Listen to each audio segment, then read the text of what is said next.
In this video, I'm going to show you how to post a picture on YouTube. For some reason, you want to post a picture on YouTube and you don't know how. In this video, I'm going to show you a quick way on how to post your picture on YouTube. Be sure to stay to the end of this video so you don't make any mistake. On your YouTube app, navigate to the bottom where you see the plus icon and tap on it. Then you have the option to upload the video, go live, or create a post. In this case, we are going to tap on create posts. And there we are, we have the option to pick a picture. So in this case, I'm going to select this one, for instance, and then continue to tap on next.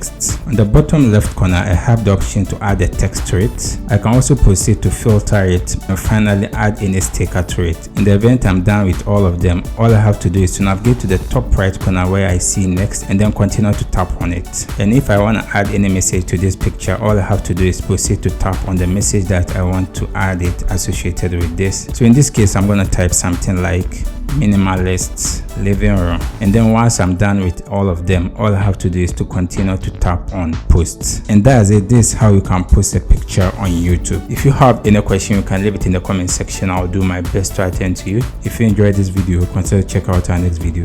See you in the next video.